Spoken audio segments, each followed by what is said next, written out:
Hello বন্ধুরা, আপনারা কমেন্টে বারবার এডুকেশন G2 এর 5 নম্বর এবং 10 নম্বরের প্রশ্নের সাজেশন চেয়েছেন 2024 সালের ফাইনাল পরীক্ষার জন্য। তো তার উপর ভিত্তি করেই বন্ধুরা এই ভিডিওটির মাধ্যমে আপনাদেরকে 5 নম্বর এবং 10 নম্বরের কয়েকটি প্রশ্ন দেখাবো। যেহেতু আপনাদের 27 তারিখে এই G2 পেপারের পরীক্ষা আছে,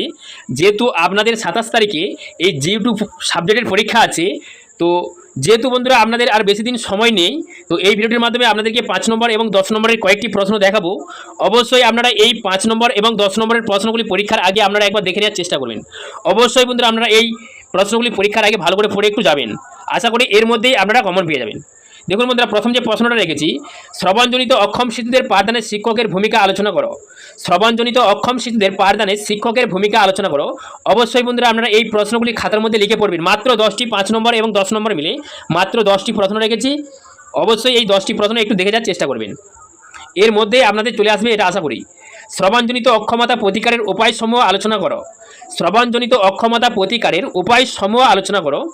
তো এই প্রশ্নগুলো হচ্ছে বন্ধুরা আপনাদের যে education of children with special needs, আপনাদের যে এডুকেশন G2 এর দুটো সিলেবাস রয়েছে, আপনাদের যে education of children with special need, education of children with special needs, এই যে সিলেবাসটা আছে এই সিলেবাসের উপর কিন্তু এই প্রশ্নগুলো।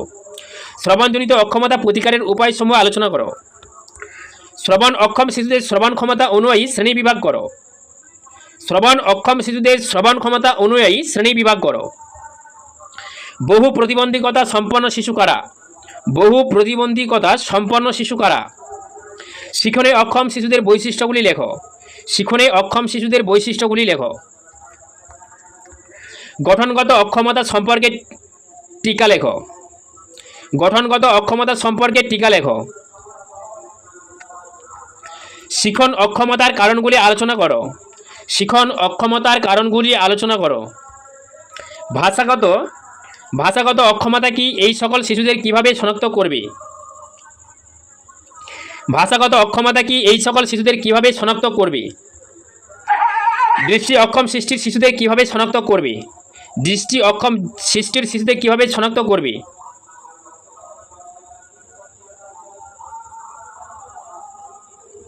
দৃষ্টি প্রতিবন্ধকতার কারণগুলি সম্পর্কে আলোচনা করো। দৃষ্টি প্রতিবন্ধকতার কারণগুলি সম্পর্কে আলোচনা করো। বিশেষধর্মী শিক্ষার উদ্দেশ্যগুলি কী কী? বিশেষধর্মী শিক্ষার উদ্দেশ্যগুলি কী কী? তো বন্ধুরা, আপনাদের বন্ধুরা যদি এই এডুকেশন G2, এই education of children with special needs এই সিলেবাসের উপর নিয়ে থাকে, আপনাদের বন্ধুদেরকেও এই 10টি প্রশ্ন শেয়ার করে আপনাদের বন্ধুদেরকেও এই প্রশ্নগুলো পাওয়ার একটা সুযোগ করে দিন। আর যদি বন্ধুরা ভিডিওটি ভালো লাগে চ্যানেলটিকে সাবস্ক্রাইব করবেন এবং ভিডিওটিতে একটি লাইক দেবেন। অবশ্যই বন্ধুরা আপনাদের বন্ধুদের মাঝে এই 10টি প্রশ্ন শেয়ার করে দিবেন।